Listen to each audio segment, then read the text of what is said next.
नाज़रीन, मक़सूद और रिंद में सिंध हारी तहरीक पारां सिंध में जागीरदारी निज़ाम ख़त्म करियो ऐं सिंध मां धारियनि खे निकाली ॾियो जे उनवान सां एहतिजाजी रैली कढी वई। उन हवाले सां वीडियो लिंक ते मौजूद आहे आबिद रिंद। जी आबिद, जिते सिंध हारी तहरीक पारां जागीरदारी नामंजूर के हवाले से एक रैली कढी वही है। अचो तो जेके रैली जा अगवान आहिनि उन्हनि सां ॻाल्हाईंदासीं तो उन्हनि जो छा चवणु आहे। अवामी तहरीक सिंधी हारी तहरीक तरफा हिते मक़सूद रिंद में रैली कढी वई है। जागीरूं ख़त्म करियो, जागीरूं टोड़े बेज़मीन हार सिंधी मिसकीन हारनि में वो ज़मीनूं विरायो, ॾाटे टोड़ महांगाई ख़त्म करियो, दया भीड़ सां इंसाफ़ करियो ऐं बोल मुतासिर बहाल करियो। इन सिलसिले में असां हिते रैली कढी है। असांजा ये बुनियादी मुतालबा आहिनि।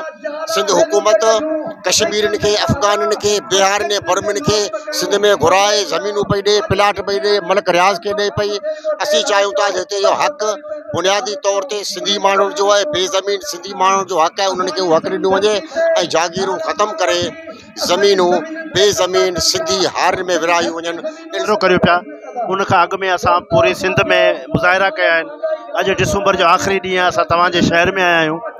असांजो मुतालबो सिधो आहे त सिंध जा वसीला लुटजनि पिया, सिंध जा जबल लुटजनि पिया, सिंध जूं ज़मीनूं तबाह थियनि पियूं, सिंध जूं ज़मीनूं धारियनि में वञनि पियूं। सिंध में धारियनि जी आबादकारी ऐं यलगार मुसलसल वधे पई।